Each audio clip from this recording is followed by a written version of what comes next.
Testing 1 2 3. I'm Cheyenne Nicole, and this is my channel. You're gonna have to forgive the background noise because I do not know all of the buttons in here. Today I wanted to talk about something really, really important, and that is our nervous system, and especially in relation to the relationships that we engage in. I've had my own experiences with this, but seeing it outside myself was such a wild, different experience. I met a girl, we're gonna call her Betty. I met Betty and had known Betty for maybe 9 months, seeing her in a consistent way. And Betty was so sweet, but she always seemed like full of anxiety, like maxed out anxiety. You'd think a bear was chasing after her, the way that she interacted with herself, her children, me. She just had this type of energy that was like, oh, we never know if it's gonna be bad today. Oh, well, it's never good. And I never saw her a different way, so I thought that must just be her personality. And although she's so kind and sweet, I needed a deep breath after interacting with Betty. And I imagined, like, I wonder how that is for, her circle. And she had been in a relationship at this time also for that whole 9 months that I had known her. They were together for a couple decades. Long story short, dude does something, leaves. I saw Betty after this, and the first day, she was distraught. Betty was so distraught. But the next time I saw Betty, she was calm as a cucumber. Totally normal. Mind you, for the 9 months, she's also very, plump. In the face, all this. Only a week after getting out of this relationship, her face is just like she's night and day. Betty looked like Betty had a makeover. She's calm.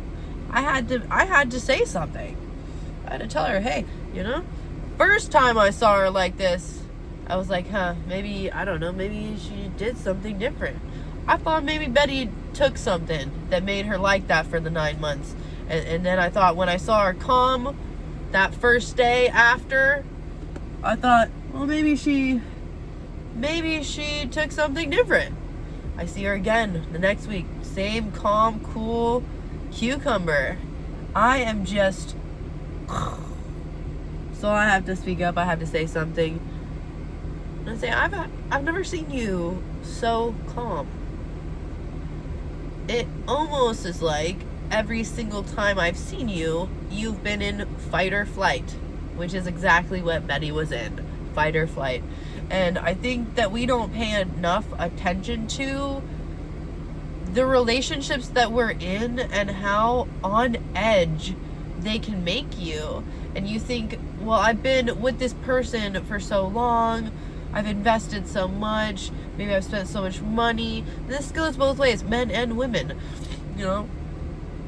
and it drains you as a person, and it affects your energy to the point where you are then perceived in this way as you're sick, you're high anxiety, you're fearful, you're always flighty,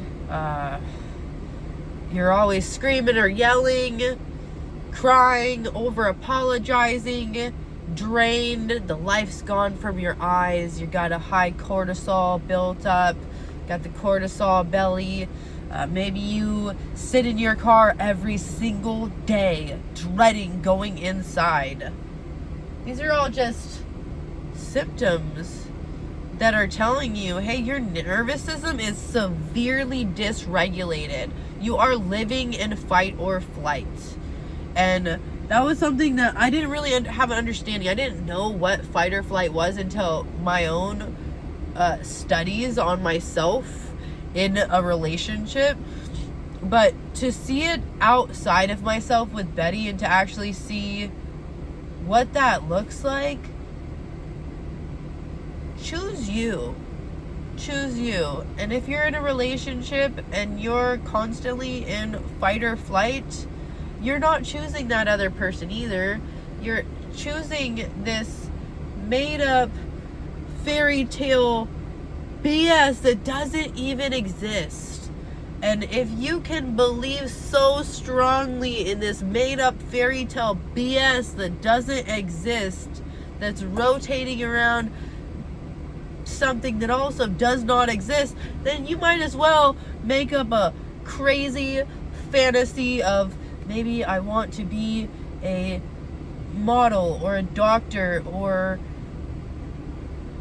a normal human being that cooks dinner for their family and has it on the table by 6 o'clock p.m. every single night. Who knows? I don't know. Whatever your fairy tale fantasy is, make that. And just take all that energy and time, and you're gonna have to go through a grieving process. There's gonna be a grieving process, and grieving is not a up and down thing. It's a roller coaster. It's up and down, up and down. You're gonna constantly come back to things like, dang,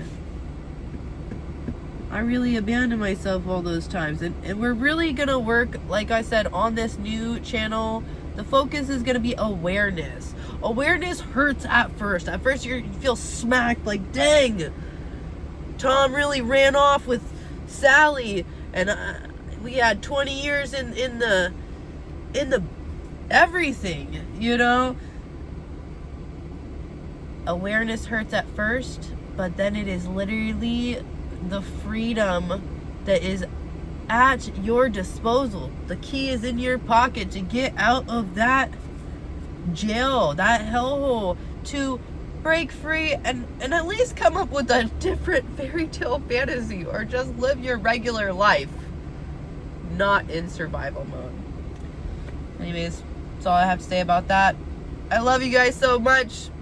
You have a wonderful day, and I will see you on the next video. Bye!